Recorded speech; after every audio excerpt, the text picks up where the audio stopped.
J'aimerais vous raconter l'histoire de deux jumeaux. Ils étaient parfaitement identiques, on pouvait même les confondre, mais ils avaient une différence de vie. L'aîné était un homme juste, était un homme qui craignait Dieu, un homme de prière, un homme qui vivait dans l'amour et dans la maîtrise de soi. Mais, contrairement, le cadet était un brigand. Il aimait bien aller dans les boîtes, sortir avec les femmes, prendre de la bière, jouer au casino. Il aimait bien ça. Mais chaque fois, son grand frère lui annonçait la parole et lui disait « Petit frère, la vie que tu as choisie n'est pas bonne. Elle finira par te créer des sérieux problèmes. » Le petit frère était têtu, il aimait bien la vie. Mais un jour, alors qu'il était ivre, il est allé dans un casino et il avait perdu. Sous l'emprise de la colère et de la bière, il prendra un couteau et il poignardera quelqu'un. Et cet homme est tombé raide mort. Il a couru et les gens le poursuivaient. Au lieu de courir chez lui, il est allé vers la maison de son frère. Il a frappé à sa porte. Son frère a ouvert, a regardé par le trou de la serrure et il a vu que c'était son petit frère. Mais il a vu derrière lui aussi, on le poursuivait. Il a vu sa robe pleine de sang.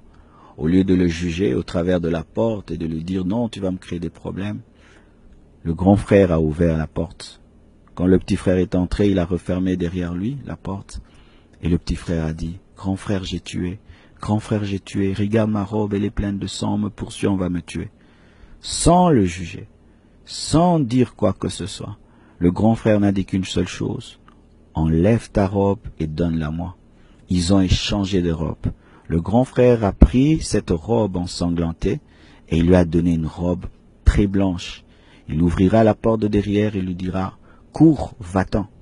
Quelque temps après, les poursuivants arrivèrent et il ouvre la porte et on commence à lui poser des questions. « Pourquoi tu l'as tué? Pourquoi? Comme c'était un homme juste et véridique, il ne pouvait pas mentir parce qu'il n'avait pas tué, il s'est tué. Et tel comme aussi il y avait une très grande ressemblance, on a fini par le confondre.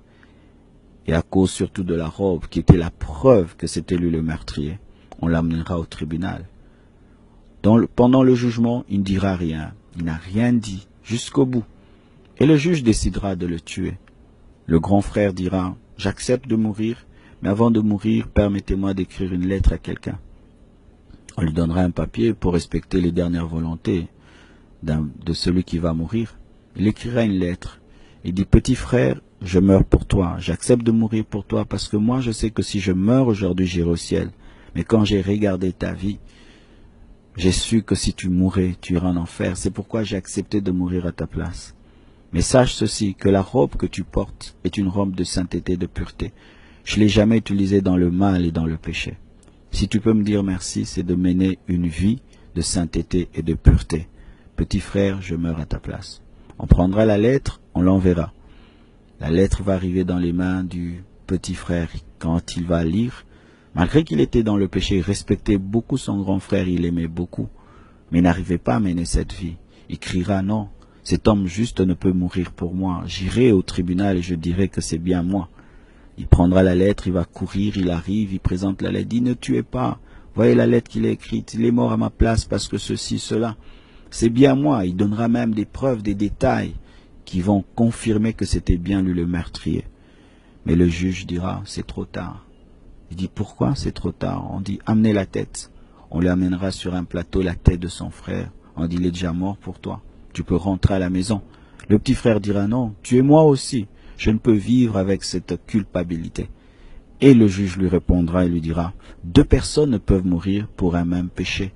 Il a payé pour toi, tu es libre, va-t'en. » Le petit frère rentrera en pleurant. Et quelque temps, ses amis viennent. Ils lui disent « Viens, on va jouer aux cartes. Viens, on ira au casino. Viens, on va sortir avec les filles. » Et écoutez la réponse du petit frère. Il a dit « Si je le fais, mon grand frère est mort pour rien. Je ne le ferai pas. Je lui dirai merci par une vie de sainteté, de pureté. Jamais plus je ne ferai ce que j'ai fait. Sinon, mon grand frère est mort pour rien. » Jésus-Christ est ce grand frère qui est mort pour nous, les petits frères. Il a vu que notre vie de péché nous amenait en enfer. Il est mort à notre place parce qu'il est convaincu, il était convaincu que lui pouvait mourir et ressusciter parce que lui est mort sans aucun péché. Il est mort à notre place. Et si aujourd'hui nous devons vivre dans la sainteté, c'est pour lui dire merci. Pas pour mériter son amour, parce que personne ne mérite l'amour de Dieu, mais pour lui dire merci. Bien-aimé. Et malgré cet amour qu'il t'a manifesté, tu demeures dans le péché, tu vis dans le mal. C'est comme si ce jumeau, après que son frère soit mort pour lui, puisse céder à ses amis et oublier que son grand frère était 4 mètres sous terre parce qu'il l'avait aimé. Bien-aimé, n'oublie jamais que Jésus-Christ t'a aimé. Il t'a aimé au point de donner sa propre vie pour toi. Et il te demande d'être reconnaissant, de l'adorer, de le célébrer, mais aussi de vivre dans la sainteté. Sinon, il est mort pour rien. Il est mort pour rien. Une dernière histoire, c'est l'histoire d'une mère brûlée. Dans une ville, il y avait une femme et son enfant. Et chaque fois qu'il y avait une fête d'anniversaire, le fils chassait sa mère. Et lui disait, maman, va-t'en, c'est la fête des enfants. Année après année, à chaque anniversaire, le fils chassait sa mère. Et un jour, sa mère lui dira, je sais pourquoi tu me chasses. Tu me chasses parce que je ne suis pas belle. Tu me chasses parce que je suis brûlée, j'ai le visage brûlé, n'est-ce pas? C'était vrai, mais le fils ne pouvait le dire, de peur de blesser sa mère. Et sa mère prendra une photo, la photo d'une très très belle femme, et la présentera à son fils. Et son fils dira, maman, cette femme est très belle. Et sa mère lui dira, c'est moi, quand j'étais jeune. Il dit, non maman, tu mens, cette femme est trop belle, elle n'est pas comme toi, toi tu es brûlée. Et sa mère lui dira, non, je suis pas né brûlé. Il y a quelque chose qui m'est arrivé, et je vais te dire pourquoi. Un jour, alors que tu étais encore un bébé, je suis allé au marché et je t'ai laissé endormi dans la maison. À mon retour, j'ai vu des gens autour de la maison qui pleuraient et qui criaient. La maison était en feu. Et toi, tu étais à l'intérieur. Personne n'avait assez d'amour pour entrer dans le feu et t'en faire sortir. Et même moi, quand je suis venu, on m'en a empêché. Mais mon amour était tellement fort, surtout quand je t'ai entendu crier et pleurer dans le feu. Profitant d'une distraction de leur part, j'ai couru et je suis entré dans la maison. Je t'ai cherché et je t'ai conduit par le son de tes cris, le son de tes pleurs. Je te prendrai dans mes bras, je te cacherai dans mes vêtements. Mais en sortant par malheur, une poutre en feu est tombée sur mon visage. Je t'ai jeté dehors, on t'a sauvé. Et quelque temps après, j'avais perdu toute ma beauté. Et toi, pour me remercier, à chaque anniversaire, c'est moi que tu chasses.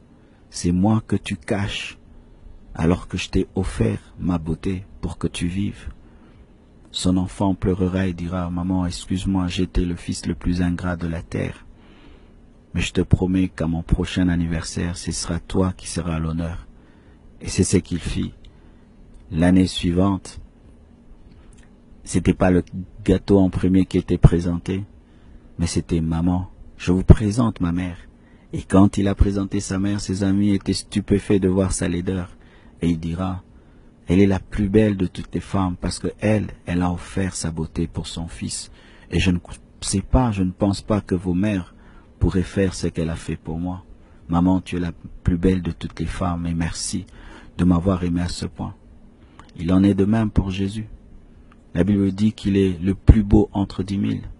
Et lorsque Ésaïe parle de lui, dit qu'il n'avait pas d'éclat pour attirer nos regards, parce qu'il était mortifié par la souffrance, on l'avait craché dessus, on lui a arraché sa barbe, lui le roi. Mais il a accepté de perdre pour qu'on puisse gagner. Du riche qu'il était, Jésus-Christ s'est appauvri pour t'enrichir. Il a accepté d'être séparé de Dieu pour te créer de la place. Il a accepté d'être faible pour que tu sois fort. Il a accepté d'être dénudé, nu sur une croix pour que tu sois vêtu. Il a accepté de porter une couronne d'épines pour que tu portes une couronne de gloire. Il a accepté de mourir sur une croix pour que tu sois assis à la droite de Dieu sur un trône. Il a accepté de devenir chair pour que tu deviennes divin. Il a accepté de devenir péché pour qu'en toi soit manifestée la justice de Dieu. Et s'il y a quelque chose que tu peux faire, mon frère, ma sœur, c'est de toujours présenter Jésus. N'aie jamais caché Jésus. Même s'il arrivait que tu te retrouves dans un endroit où c'est une honte de dire qu'on est chrétien, de dire que c'est une honte de dire qu'on est serviteur de Dieu, c'est à cet endroit-là que tu dois brandir le crucifié, brandir la croix et dire, Si je suis ce que je suis, c'est l'œuvre de la croix. Même si le monde aujourd'hui se moque de la croix, se moque de Jésus. On me dit même qu'il y a un film qui va bientôt sortir où on dira que Jésus est un homosexuel. Mais nous savons que Jésus n'est pas un homosexuel, c'est le Fils de Dieu. C'est celui qui nous a aimés plus que nos parents et plus que nous-mêmes. Et partout nous irons, nous prêcherons l'évangile, nous chanterons partout. Et j'aime bien quand je vais dans un restaurant, parce que souvent dans les restos, les gens cachent leur foi. Ils prient à la maison avant de manger, mais quand ils se retrouvent dans les restaurants, et là ils mangent directement et prient dans leur cœur. C'est l'endroit où j'aime prier avant de manger ma nourriture, pour dire à tout le monde, je suis chrétien et je suis pasteur, je suis serviteur de Dieu. Je n'aurai jamais honte, comme ce garçon, j'aurai jamais honte de Jésus. Présentant Christ dans nos universités, partout tu travailles, même quand tu voyages en Europe, il n'y a pas un Dieu du Congo, un Dieu de l'Europe, partout tu iras. Parle de Jésus aux riches, aux pauvres, aux intellectuels, aux analphabètes. Parle même parmi les gens qui sont snobs, au point de ne pas vouloir entendre parler de religion ou parler du christianisme. Parle de Jésus parmi les musulmans, parmi les athées, parmi les occultistes. Parle de Jésus. Présente celui qui a perdu pour que tu gagnes, celui qui t'a vraiment aimé. Jésus-Christ de Nazareth. Je crois de tout mon cœur que le Saint-Esprit t'a parlé. Et si toi qui m'écoutes, tu n'as pas encore donné ta vie à Jésus, je te prie de faire cette prière avec moi. Et je t'assure que si vraiment tu as la foi, il viendra dans ta vie et te changera. Seigneur Jésus, ton amour m'a touché. Et aujourd'hui, je t'ouvre mon cœur et je te reçois dans ma vie comme Seigneur et Sauveur. Pardonne-moi d'avoir rejeté ton amour pendant toutes ces années. Mais aujourd'hui, je décide de te suivre et de te rendre l'appareil. Donne-moi la force par le Saint-Esprit de demeurer dans cette décision. Au nom de Jésus-Christ, j'ai ainsi prié. Je suis sauvé, je suis lavé, je suis justifié. Merci Jésus. C'était votre émission Congo Écoute avec votre serviteur, le pasteur Marcelo Jérémy Tounassi. Nous sommes